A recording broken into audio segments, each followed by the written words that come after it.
All right, good evening, ladies and gentlemen. Welcome to MCJ Report number 171. I hope that everybody had a lovely weekend.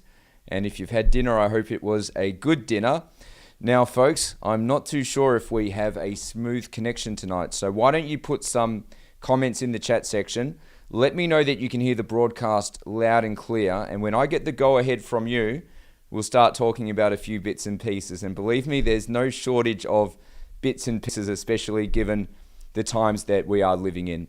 I can see Aaron, Ashley, Stephanie, Viv, many of my regulars, and also names that I don't believe I've seen before.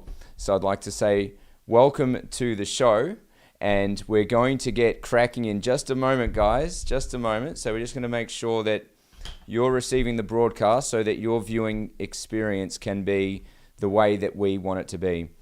Alrighty, now I'm just taking a look here. It appears that the broadcast is going okay. I can see 150 of you tuned in on Facebook, and I can see that 50 of you have jumped in on Rumble.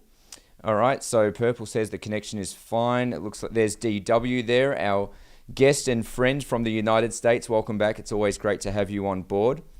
So it looks like there's some mixed responses there from the in terms of the connection. But I tell you what, folks, we're just going to smash this out. And if worst case scenario, the connection does go down, you can always watch the replay. The replay will be smooth, and I will be breaking down the show into segments so you can watch them at your convenience. But we're just going to crack on because we've got a lot of things to get through. All right, so anyway, if you just tuned in, you're watching MCJ Report. I'm your host, Morgan C. Jonas. We are independent media. This is what we do. We call the government out, and we, of course, give a different angle as opposed to what you might expect to hear on the mainstream media. So what's on the agenda for this evening, guys? What's on the agenda? Well, we've got a couple of things to talk about. Of course, as you know, I'm the leader of Freedom Party of Victoria, and myself and the team, we have been working tirelessly, there we go, I got that word in the end, towards our objective of having success in November. That's right. Now, you at home, you're going to be a big part of it. So we'll be speaking about some of our progress and updates on the show tonight. Also, we've seen the president of Japan, former prime minister, assassinated. We'll have a bit of a talk about that. We've also seen some very interesting protests from around the world, from Sri Lanka, a huge protest resulting in the resignation of the president, and it looks like the prime minister is very soon to follow. So it really just goes to show what people can do when they're organized. When the people rise up, it proves that numbers outweigh any type of political force when push really comes to shove. In addition to that, we see huge protests breaking out in China. Now, I always love covering protests from China, and that is because it requires a special type of person to protest over in China. We know the Chinese Communist Party crushes any form of dissent, as most demonstrated from the 1989 Tiananmen Square massacre, reported to have killed up to 10,000 people. So protesting in China, whereby the citizens know the government will use potentially lethal force very quickly, most definitely demonstrates that there's some major problems. So we're going to have a bit of a chat about that. Also on the show this evening, we'll be joined by Aidan McLindon. That's right, the Deputy Leader of Freedom Party of Victoria and candidate for the seat of Mulgrave. That's right. He is the man to take out Dan, and I truly believe that. So we all have something very exciting to keep in our minds moving forward this year. And he'll be jumping on to have a bit of a talk about the inner workings of politics, the preferential voting system in Victoria, which is actually a little bit unique compared to other states. And he'll be speaking about some of the core objectives of Freedom Party. All right, guys. So anyway, without further ado, let's start smashing through some news articles and let's get this show on the road. So if you've just tuned in, again, this is MCJ Report, independent media. Go ahead and give the broadcast a share, because unfortunately sometimes the algorithms don't do us any favors. So we need your help to get the word out there. Alrighty, so what do we have first, ladies and gentlemen? All right, Germany braces for nightmare of Russia turning off gas for good. Well, I don't think anybody would really be surprised by what's happening. Several countries in Europe, of course, experiencing gas shortages. It looks like we're heading that same way in Australia, but due to different reasons. Of course, we see our gas exported overseas a lot of the time before we can use it ourselves, even purchasing it back. But we look over to Europe, and of course, we've seen months on end of sanctions aimed towards Russia regarding the war in the Ukraine. But it looks like some of those sanctions are coming back to bite several European countries that, of course, engaged in many of those sanctions, both economic and social. We've seen sanctions ranging from the restriction of financial services all the way down to the restriction of Russian athletes competing in various sporting events around the world. So Germany here braces for a, quote, nightmare. Now, Russia has actually responded to this shortage in relation to Germany and has blamed it on a suspension due to planned maintenance work. So what do you think, ladies and gentlemen? Do you think it is due to maintenance work, or do you think the suspension is retaliation in regards to the sanctions? I'm asking you the questions. That's what we do on MCJ Report. So go ahead and put your thoughts in the comments. Where do you think this is heading? Do you think we'll see an energy crisis break out throughout Europe, or at least the countries that are dependent on resources from Russia? And if so, what do you think that's going to result in? There you go. There's a first little question for this evening. Go and put your thoughts in the comments. All right. Moving across here, we saw, of course, the former Japanese Prime Minister has been assassinated. Now, he was assassinated in broad daylight. He was shot, which is very, very rare for Japan. There's very, very little in the way of firearm-related violence in Japan. But a certain man, an individual, he made a homemade firearm and he shot the former Prime Minister in broad daylight and confessed straight away. So the reported reasoning for the motivation of the shooter was not in relation to the politics of the former Prime Minister, but more in relation to an alleged belief that the Prime Minister was supposedly pushing a religion that was at odds with morality. So that was the stated excuse by the shooter. So lots of people around the world, of course, upset. And may I add that Japan, over the past 2.5 years, has been far less draconian than many other countries around the world. Anyway, moving along here. Moving to some South American news, we see the small South American country of Uruguay has suspended the COVID vaccination for children aged 13 and under. Now, this is quite a unique court ruling. I think through the context of COVID, we've seen many court challenges, both in Australia and overseas, in relation to this type of thing, that have fallen flat on their face. So what exactly is going on here? I'm going to have a bit of a read of this article for you guys. So you can see some signs there in Spanish. On the left, it says, "For truth and justice." And on the right, this black sign with the white writing says, "Children are not experiments." All right, so moving along here, we have Judge Recarey issued the injunction after a petition filed by a lawyer who represents a group of anti-vaccine activists. Okay, that's what the Washington Post has referred to them as. It goes on to say, the vaccinations in children under 13 had been on a voluntary basis, and the government said it will appeal the decision. Okay, so we see the word there, voluntary, but of course, if you live in Victoria or Australia, you've seen the type of terminology used by the government in the production of marketing material. So let me ask you the question. Given the existence of such material, should the word voluntary truly be used? I'll let you debate that one in your head. It goes on to say, the lawyer who sought the injunction, Maximiliano de Tone, represents anti-vaccine activists who have demanded that contracts with vaccine manufacturers be made public. Well, we've been really screaming this from the start, haven't we, ladies and gentlemen?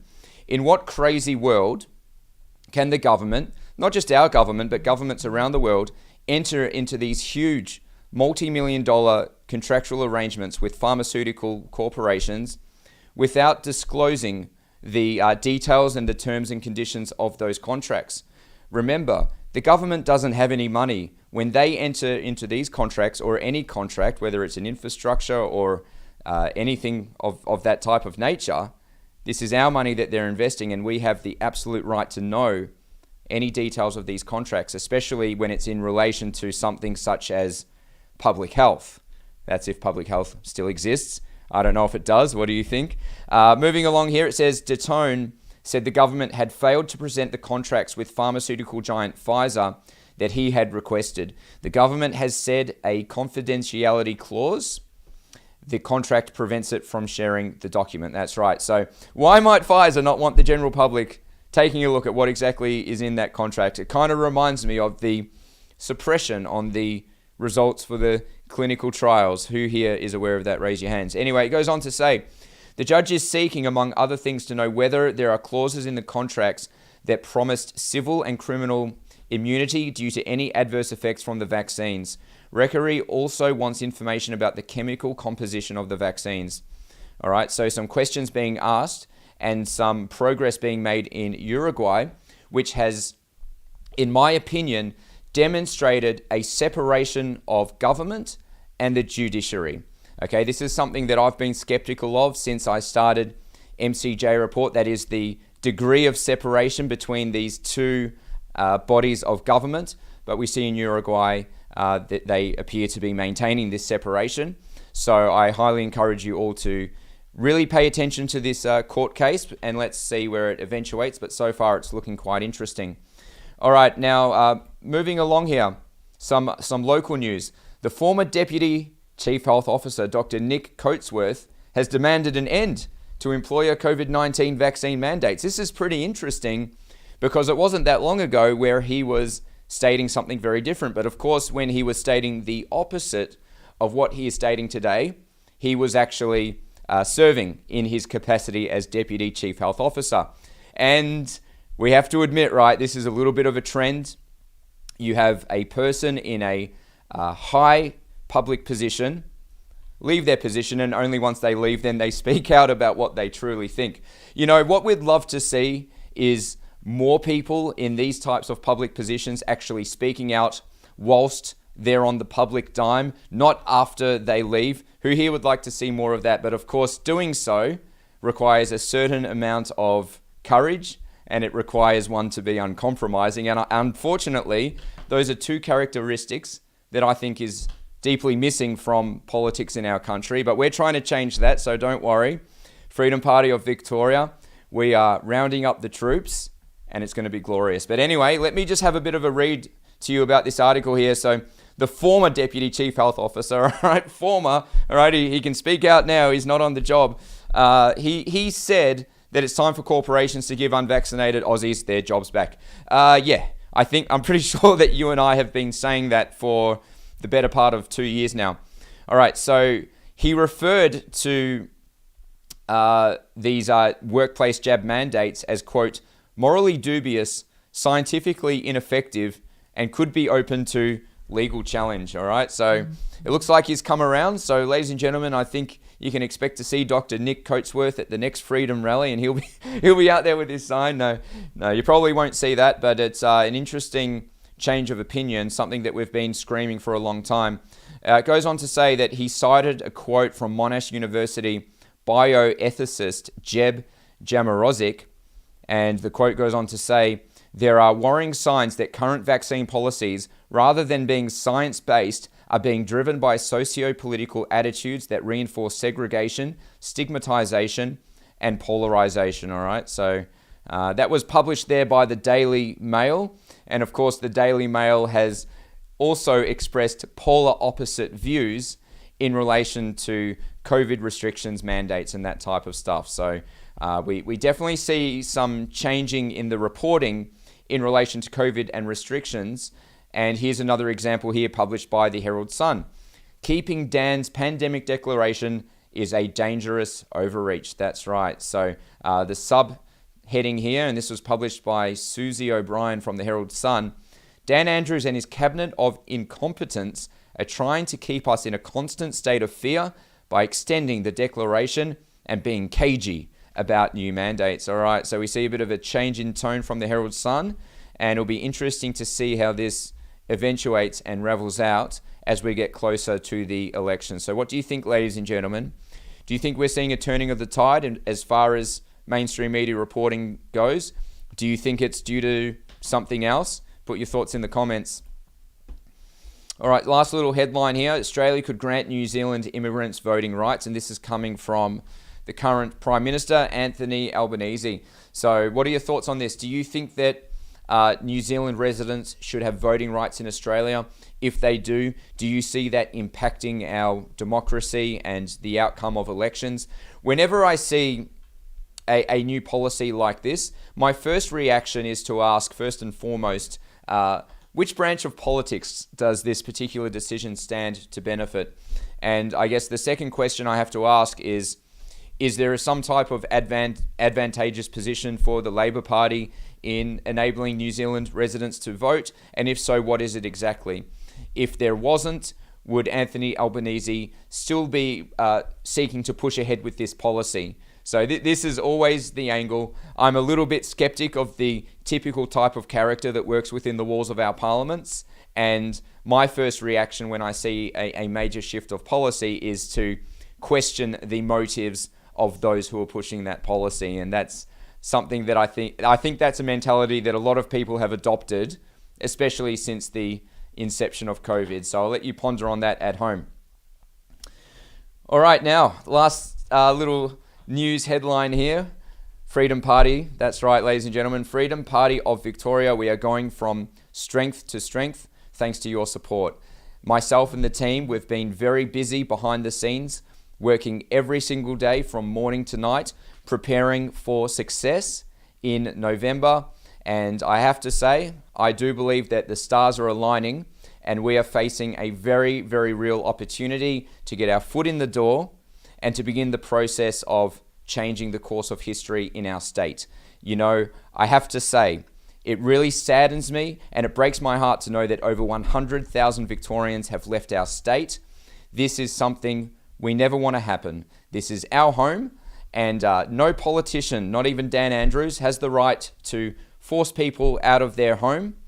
But I tell you what, we're not leaving. We're not going to flee. We're here to fight, and you are coming on this mission with us. So how do you do that exactly? Well, the first thing you do if you want to get involved is head on over to freedomparty.net.au. So that's freedomparty.net.au. If you haven't joined us already, I encourage you to. You can see at the top of the website there's a join button which links to a jot form whereby you can become a member of our party and receive regular email updates, including but not limited to events, our movements, and opportunities to get involved on a deeper level. Or if you're really feeling up to it, you can apply to become a candidate. That's right. So candidate applications are now open for Freedom Party of Victoria. Myself and the team, we are sitting here waiting to hear from you. We're really looking forward to it. And we are in the process of fielding candidates so that we can have the best possible outcome this November, because of course, this has to be a group effort. But rest assured, the numbers show us from the last election that we are absolutely in with a big fighting chance. So guys, head on over. That's freedomparty.net.au and become a member today. Alrighty, now let's do a couple of stories, shall we, ladies and gentlemen? So what do we have here? We got the Sri Lanka president steps down after protests. That's right. So we've seen massive protests transpiring in Sri Lanka, the people truly standing up for their rights and standing in opposition to what they describe as a huge mismanagement of the economy over in Sri Lanka, which of course has been greatly exacerbated during the period of COVID-19. Now, there's been some questionable economic decisions made in Sri Lanka for a long time, and you can ask any of the residents there about that.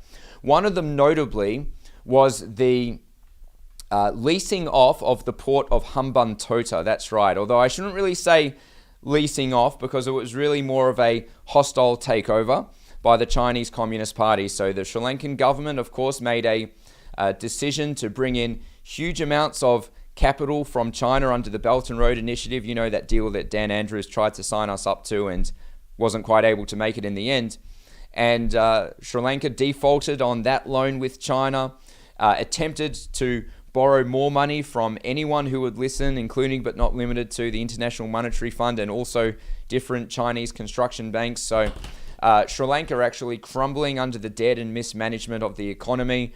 We've seen lines of people lining up for days on end just to get the basics, and the residents have had enough and they've rised up. So I've got some footage here. I'm going to play it for you right now. I think it's very inspiring. It really warms my heart when huge amounts of people come together to fight for justice for themselves and their fellow neighbours. So have a look at this. They called Saturday D-Day, when protesters say the president and his government would be forced to step down. And by the evening came the announcement. He agreed to act according to the agreement by party leaders and step down. But because he wants a peaceful transfer of power, he has asked me to inform the people of his decision to step down on July 13. Many blame Gotabaya Rajapaksa for an economic crisis that's made life unbearable for many of the country's 22 million people. After breaking through barricades, yet another unprecedented moment, the demonstrators stormed into the president's official residence in Colombo. Inside, this is what it looked like.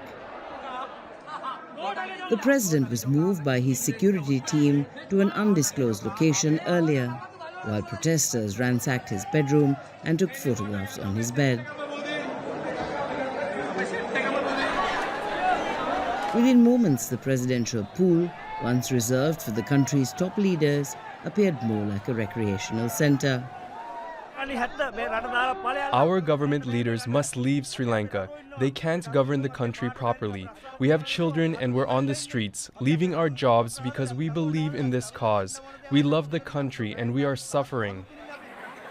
Protesters charged the barricades outside the Prime Minister's house, which they then set ablaze. Rajapaksa's political allies know this is a crucial moment for their party. Anger is rising at the government's handling of a dire economic crisis, the worst in 70 years. The frustration appears to have turned into a movement that can no longer be ignored.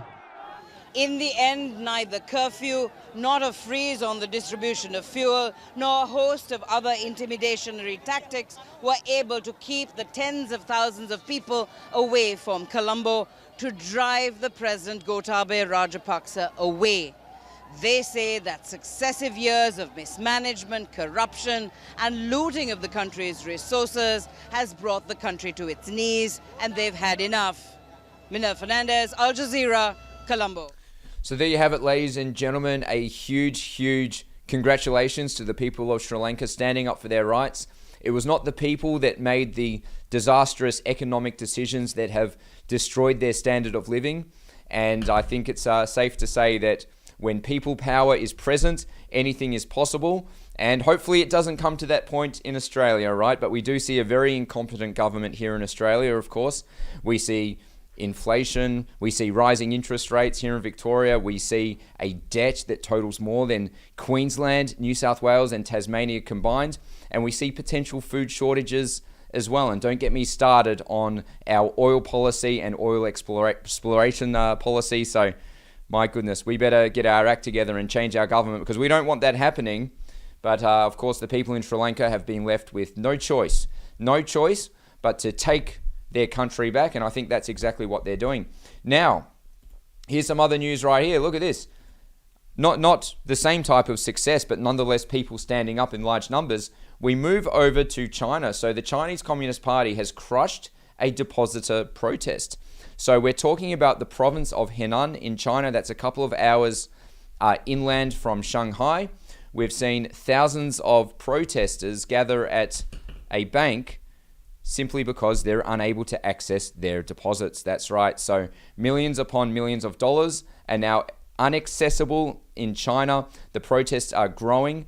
Some of the reported reasons for the freezing of deposits is in relation to, again, economic mismanagement, economic demise under the context of COVID, and there's other allegations of potential fraud involved that have not been verified. So to put into context, protesting for the most part is almost completely illegal in China, especially when it's in relation to the government. So to protest in China, it demonstrates a couple of things. First of all, it demonstrates that something is so seriously wrong that everyday people are willing to risk their lives in order to speak out. Okay, so that's the first thing that it demonstrates right there. And the second thing it demonstrates is a losing of respect for the government. Now, of course, the Chinese government ruling with an iron fist, seeking to be the provider of everything that people need, which of course means the government can take away everything people need. And that is really one of the defining attributes of communism, when the government is the sole provider of everything. So we've got Chinese people risking their necks to protest against the demise in their economic system. The protests were actually attempted to be shut down. That's right. The local government last minute altered the COVID travel restrictions to try to block protesters from getting into the protest location. Sound familiar, anyone? But anyway, I've got some footage here. I think you're going to find it quite interesting. Check this out.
严肃处理。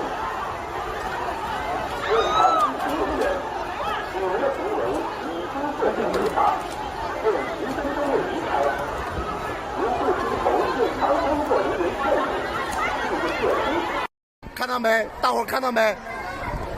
各界媒体啊，中央的爷爷奶奶们，你们看一看，这就是荷兰政府，他们都用公权力，都用暴力机关，那些警察把我们合理维权的主妇，我们要自己合法存款的主妇包围起来了。他们还有黑衣狗、白衣狗，这些人的话就是辅警，就是他们豢养的黑社会。这些人，你看他们，这还是中国的天吗？这还是中国吗？救救这些老百姓，救救这些主妇吧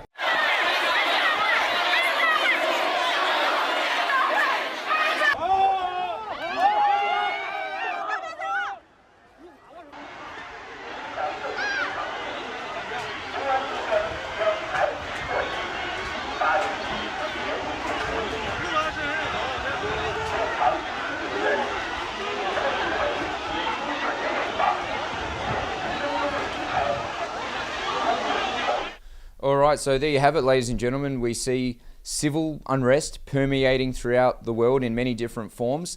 Do you think we'll see similar scenes in Australia soon, or do you think things will recover? Because really there's only so much that people can take. So I'd really like to tip my hat to the people of the Henan province over in China for standing up. It takes tremendous courage. And if you notice from the footage, it's actually pretty interesting. The government operatives, as you saw, are basically wearing civilian clothing. It really just looks like a bunch of regular people who have been paid by the government to go and break up the protest. I didn't see any type of real tactics used by the government operatives. It really looked like a brawl to me, and I'd be very curious to understand the capacity in which those who were breaking up the protest have been employed or paid by the government. To me, they look untrained.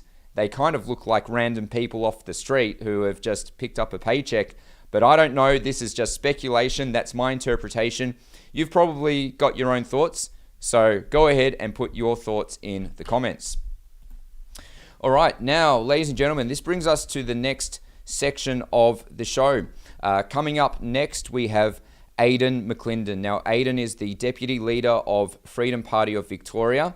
He's our candidate for the seat of Mulgrave. That is, of course, Dan Andrews' seat. And I can tell you 100% that he is the right man for the job with his huge amount of political experience. We're talking 20 years plus. He knows how the system works and he knows how it can be fixed. So Aidan's segment, he'll be giving you an insight into the electoral process here in Victoria, which is a little bit different from other states. And he'll also be speaking about the group voting ticket and how that works in the upper house. Also, Aidan recently referred to Daniel Andrews as a glorified office boy.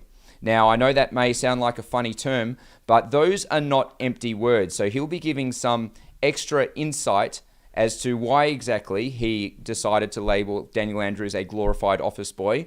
And I think that you'll find the reasoning behind it very compelling. And Aidan will also be running through several of the objectives of Freedom Party of Victoria and what we're seeking to achieve here in our home state. All right, so ladies and gentlemen, I'm just going to flick over to the intro screen for about 30 seconds or around that time. And the next person you'll see on this screen will be Aidan. So please, MCJ audience, make him feel really welcome.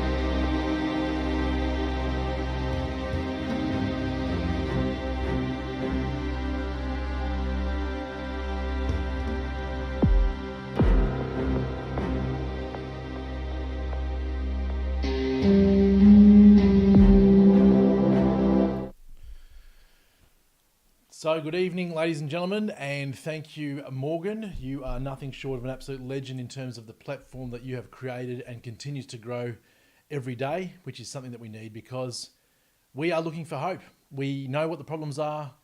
We've identified them. We've been through hell and back here in Victoria, not least the rest of the country.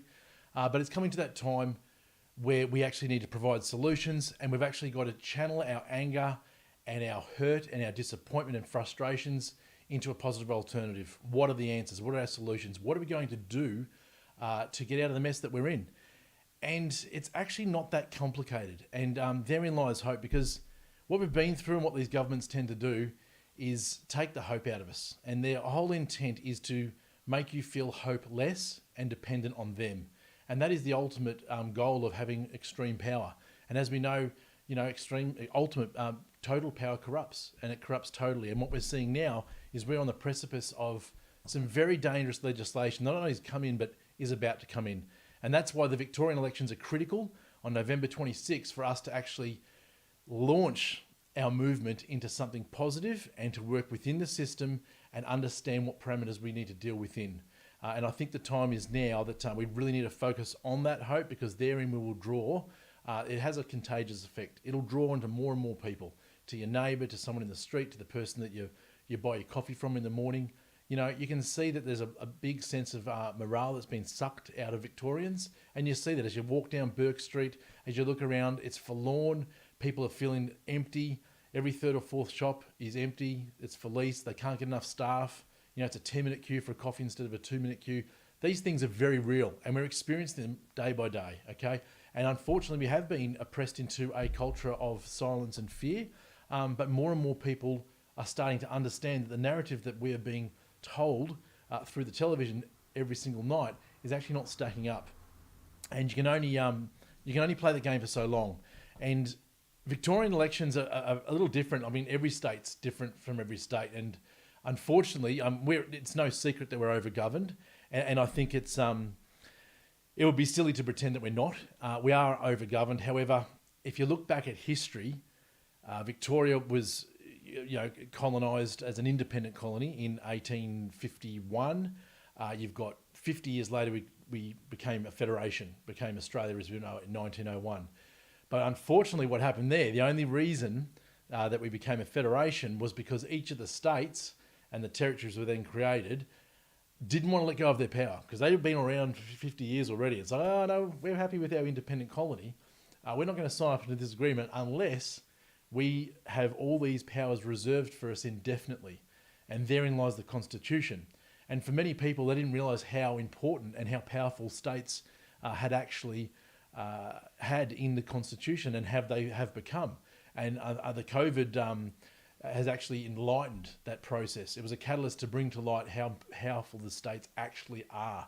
And they always have been, but this was extreme and unprecedented in terms of the powers that they executed through legislation and otherwise. In fact, more so otherwise, which is another story altogether.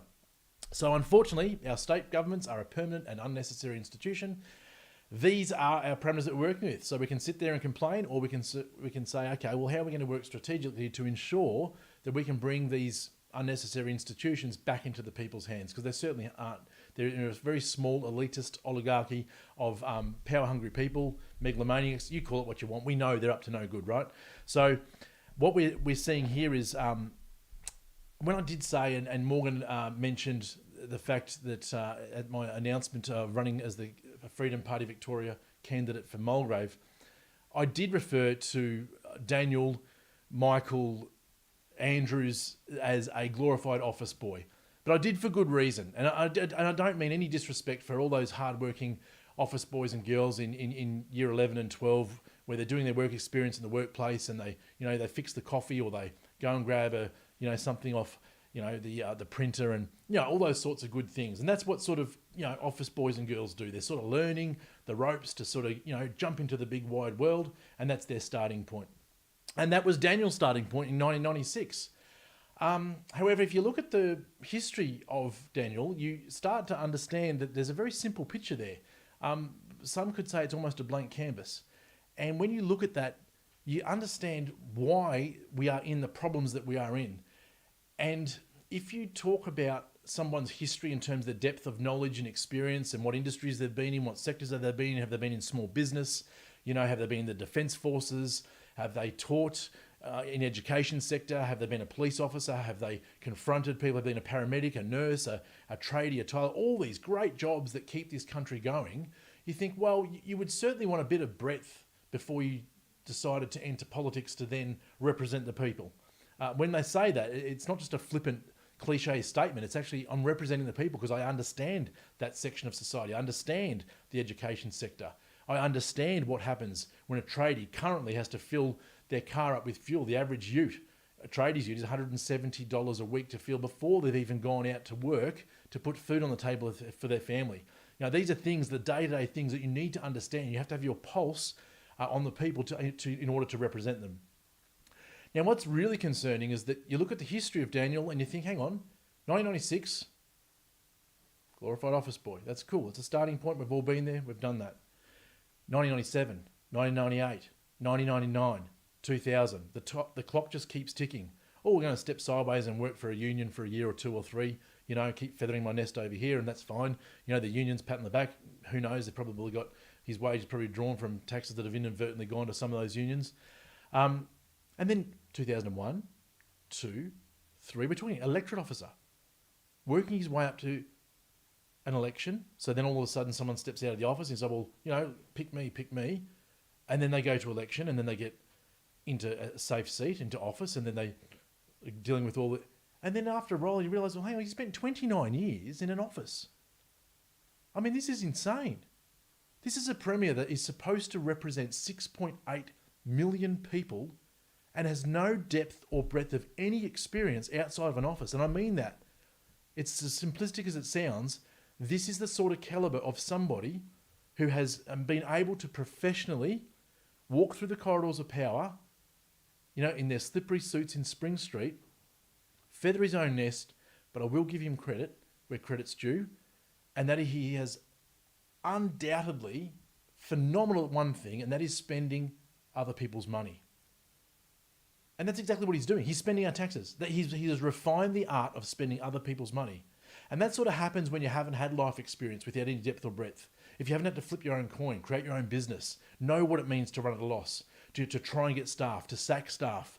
And these are very real day-to-day things that most Australian and Victorian families have to feel and deal with every day.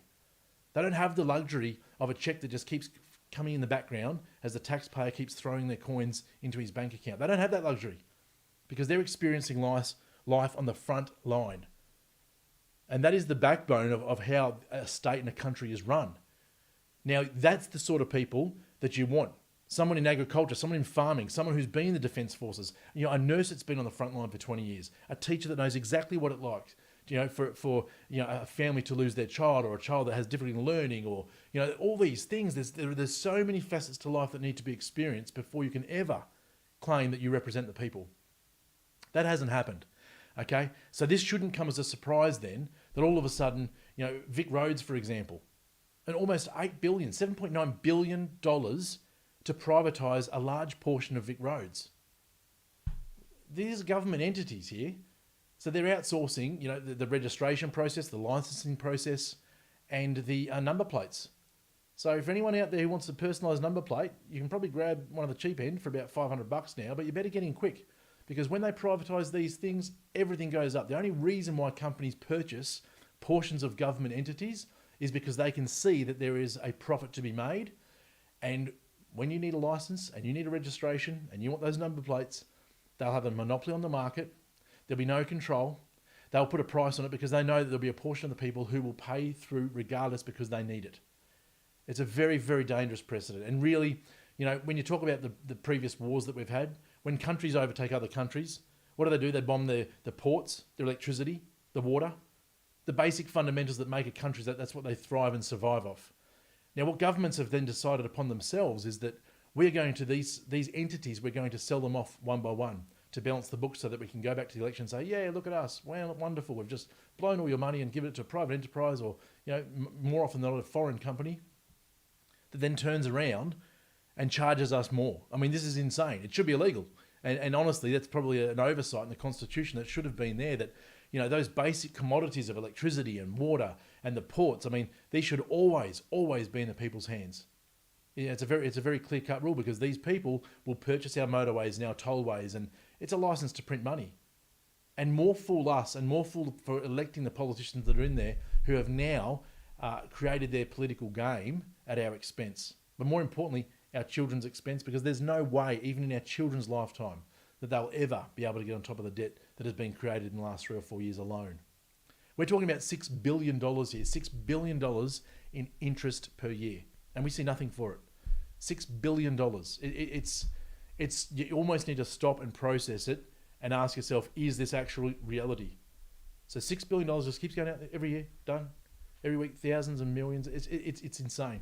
But you can only actually achieve this if you've refined the art of spending somebody else's money. So kudos where it's due. He's extremely good, and I'll give him full credit for continuing to blow money more and more. And we got to put a stop to it. Simple.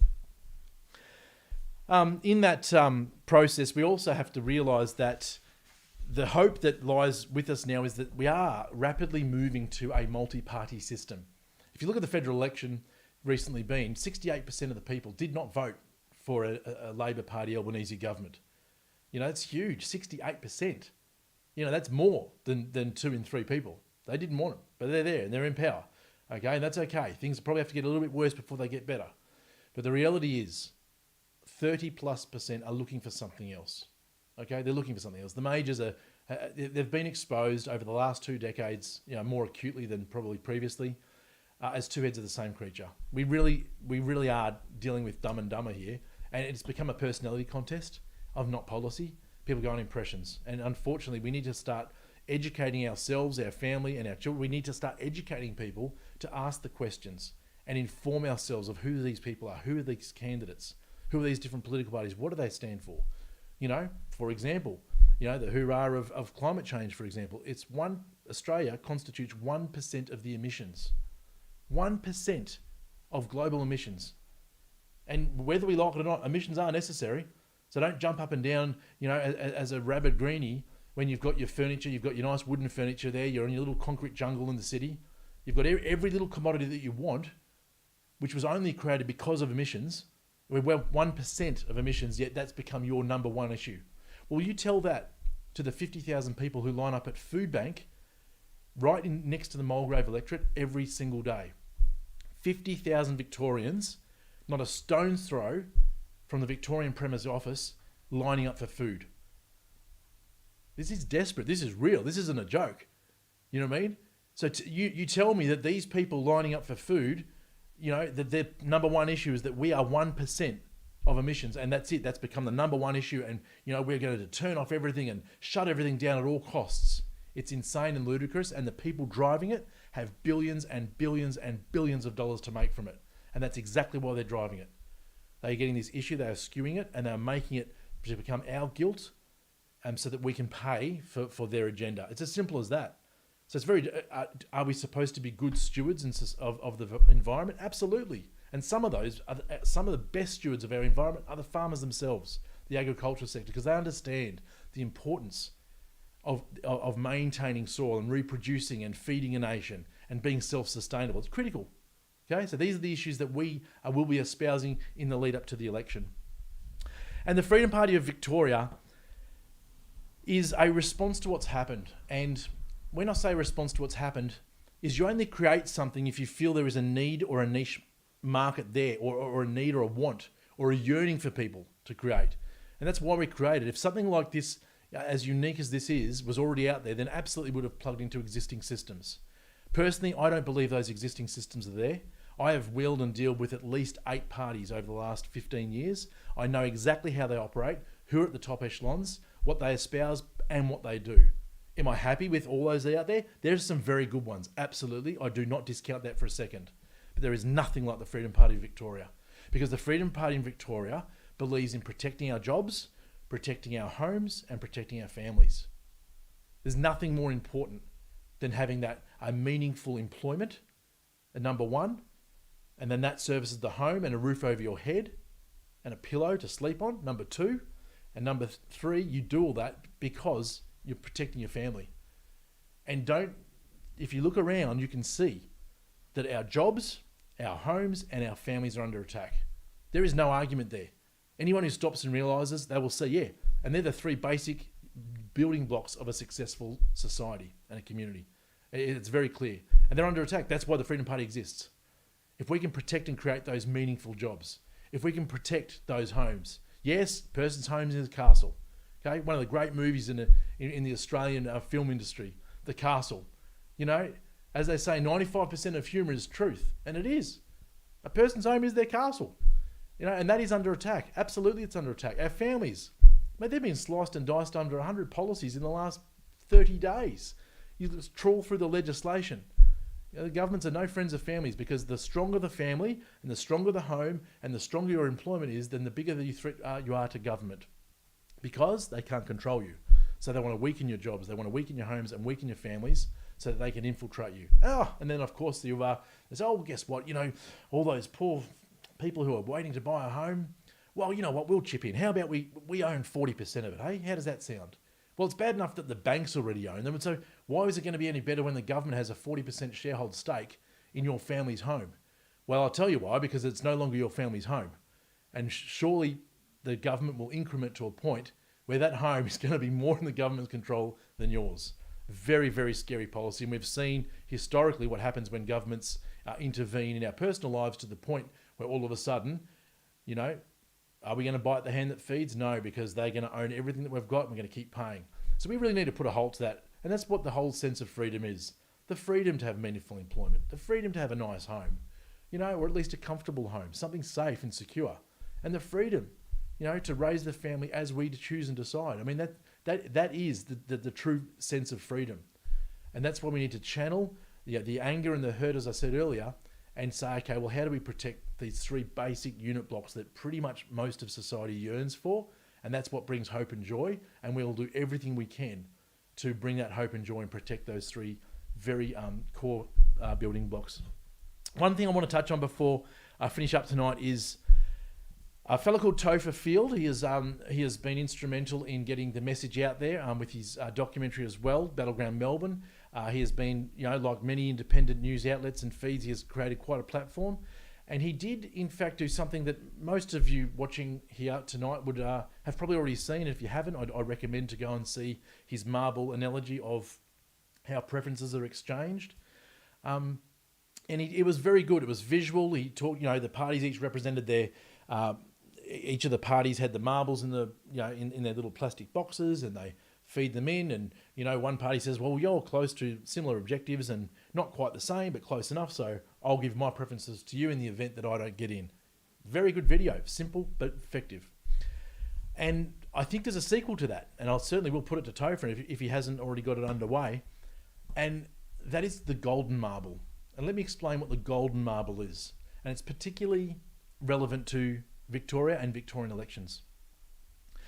See, what happens in Victoria, unlike the federal election where you vote 1 to 6 of your preferences at the top for your parties, your preferred parties, that's where the word preferences come from, or 1 to 12 minimum below the line. In the upper house in Victoria, there's 8 regions. We have 8 regions across Victoria. Each region has 11 lower house seats, or districts as they call them. Some states will call them electorates. In those, which then therefore makes up 88 lower house seats and 40 upper house seats, because there's 5 upper house seats in each of those 8 regions. So what governs Victoria is 88 MPs elected in the lower house and 40 MPs elected in the upper house. However, the lower house has compulsory preferential voting, which means when you get the ballot, if you've got 5, 6, 7, 8, 9, 10 candidates on there, you must fill in every box from 1, 2, 3 until the end, until you exhaust. You have to do that to make it a formal vote. Okay? Similar to the federal election. Then you cast that vote. Now here comes the fun and games. In the upper house, you place 1 above the line in the choosing of any of the parties. So there may be, let's just say there's 20 parties. Okay? And you think Freedom Party of Victoria, they mean business. You know, they are the alternative. The Liberals are incompetent and irrelevant. Where there's a vacuum there, there's all these games in play. You know, Morgan means business. Let's just get in there and support him. What else have we got to lose? I mean, what's the alternative? You know, we keep patting little glorified office boy on the back. Do we Do we reward the Liberals and think that they're going to be any different? No, we say, okay, you know what? We're at that point where there's a vacuum in the middle where we've actually got positive alternatives now. But what happens is when you cast that vote and you put that number 1 in the box above the line, that's all you've got to do. And then you cast the vote. Because what happens is, where that particular party decides to transfer their votes to somebody else in the event that they are unsuccessful in, getting a majority, they will then, of those 20 parties, they'll go to the lowest one and say, oh, where did they put their votes? Oh, okay. So this little party here then transfers their votes to a vote of their choosing. So Freedom Party might say, well, there's another party that has similar objectives to us, so it makes sense for us to then pass our votes to them. However, there's a system in place now where you can actually purchase somebody, literally transfer money, an undisclosed sum of money, to someone to do that for you. In other words, the party will say, I don't care where my preferences go, I just want to get in the upper house. Me. It's the golden ticket. Okay, you just want to buy all those chocolate bars and just give them the money and when you get it straight in. And unfortunately, this actually does happen. And it has happened, and someone's have made millions and millions of dollars out of this over the years. So what happens is those parties that decide to do that, they're not courageous, they're not uncompromising. No, they're the slippery suits in Spring Street. So I don't care what party they espouse to be in. If you are willing to unethically transfer money to someone to play with your preferences and catapult obscure people into the parliament, and let me say Rod Barton would be certainly fall into that category, 0.6% of the vote. We're talking roughly 3,500 votes, not even. And then he's in the parliament and he's making decisions to extend the pandemic legislation for 6.8 million Victorians. Does he care? No. Why? Because he paid for the golden marble. Now, the golden marble means these preferences, and they're not ethically exchanged. Someone sits behind the computer, works out where that marble can go to maximise their input of their vote elsewhere. So you could be a fantastic, freedom-friendly party that's going to protect jobs and protect families and, protect homes. And then you say, oh, yeah, but I'm just going to flick some money over here and I'll let them sort it out where their preferences will go. Well, that's very dangerous. And you know why it's dangerous? Because that golden marble, if you follow where that golden marble goes, people from extreme, obscure parties that I just referred to before end up being elevated to the upper house. When in any other scenario, they would never, ever be elected by popular vote.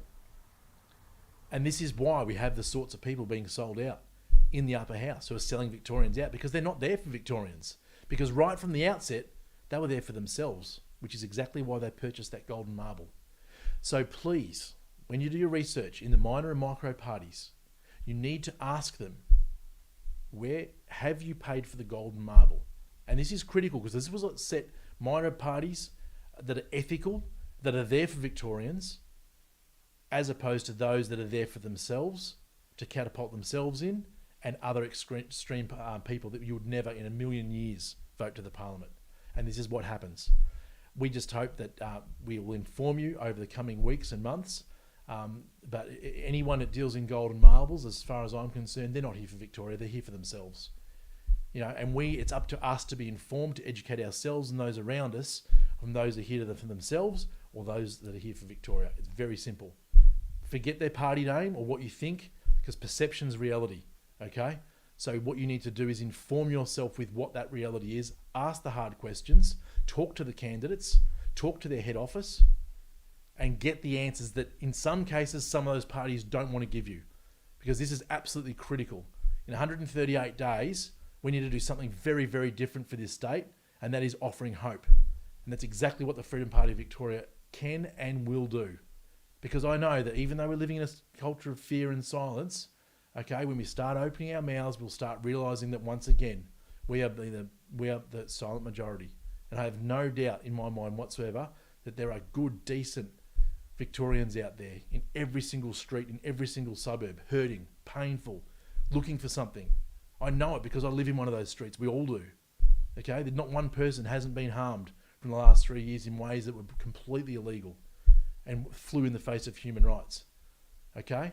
So now the big issue is cost of living. Yeah, but this is only subsidiary because of what they've done in COVID with the overreach and what they've done in terms of destroying ourselves, our relationships, our families, our neighbours.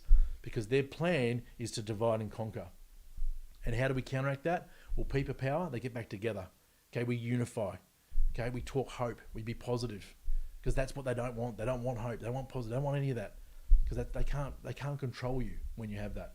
And when they can't kill your hope, and they can't kill your belief system, and they can't kill the truth, then they are the commodities and the ingredients that will stand the test of time. There's no two ways about it. Why? Because it always has. Okay, so if you look at history, it is just history repeating itself. Okay, and it's people like Morgan and like the Freedom Party of Victoria that have that beacon of hope. That starts with 10 people behind it, then 100 people behind it, then 1,000 people behind it, and before you know it, there'll be 100,000 people in the streets. It's happened before. It will happen again. Then there'll be 200, 300, 400,000, and all of a sudden, these people will run for the hills because individually they are very, very weak. Okay, they pack hunt because they're collectively strong or appear to be strong, but individually they are very weak. It's time to confront them. It's time to start talking hope, and it's time to spread the message that in 138 days, we want to live in a very, very different state, which is the state that we had before, the state where we had meaningful employment, where we could have a secure home, and we were able to raise our families without fear of government intervention. So those days are numbered. I'm telling you now, it's coming. Okay, it's not my job to win Mulgrave or the Freedom Party's job, but it is our job to make sure that Daniel Andrews and the ALP don't win it. And you know why? It can happen. It can happen if you have faith and you spread the word and you do your little bit. So please, this is a plea. Okay, the Freedom Party of Victoria is a movement of tens and thousands of people right across this state. If you can only afford to put a sticker in your car, then you have done your bit for the state. If you can afford to sacrifice a coffee and put $5 into it, you've done your bit for the state. If you can hand out an election day, you've done your bit for the state. If you've had a half-hour conversation with your neighbour because they didn't agree with why, and you sat them down and talked them through why, and you give them a few home truths, you've done your bit for the state. Don't think that you can't do anything, okay? And please, no matter how small it is, it's going to help, because yes, we are hugely the underdog. We don't have the resources and the money, okay? Because unfortunately they pay people off, as we talked about the golden marble. But what we do have is we have truth, we have hope, and we have honesty and good people who are willing to put their lives on hold, literally. And I know that the core team, the management committee, that the tens of candidates are putting their hands up now. I know that these people are willing to put their lives on hold because they can see if they don't do anything now, it'll only get worse. But they live in hope because they know we can change it. So please, do your little bit. It's been an honour to be on the MCJ Report tonight. There's many more policies that we will be releasing, many more statements to be releasing, some exciting candidate announcements. We're being very strategic here because it's a bit of a David and Goliath show. We've got a few pebbles, but we're going to beat the giant. Don't worry, it will happen. It has happened, and it'll happen again. So thanks very much for tonight, Morgan. Keep up the good work, and I'll put you back to the good man now.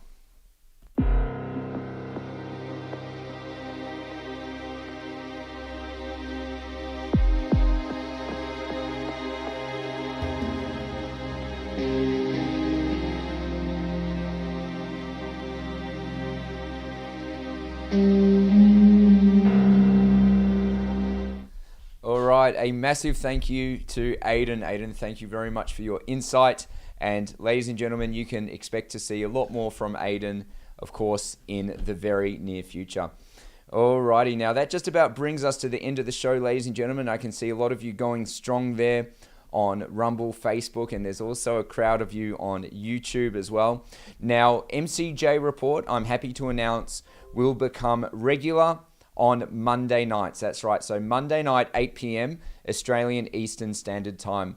I'd like to thank everybody who has been very patient with MCJ Report. As you know, I myself have been campaigning the bulk of this year from the election just passed, and we're doing it all over again. So of course it's been somewhat challenging to maintain a regular schedule, but this is the new schedule, Monday night, 8 p.m. So if you happen to be around, you know what you can watch. Alrighty, now let me just go back for a second, ladies and gentlemen. So as Aidan was speaking about before, Freedom Party of Victoria, if you'd like to support this mission, you can jump on the website. That's freedomparty.net.au.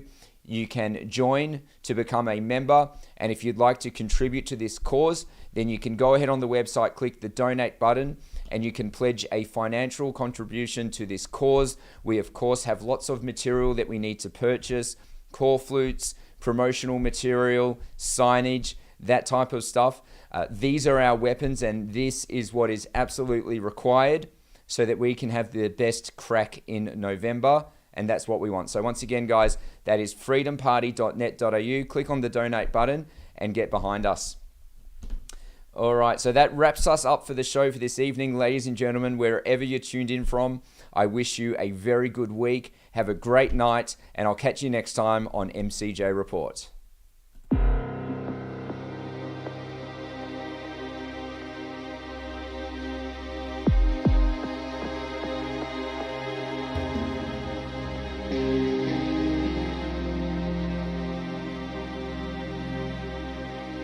Mm-hmm.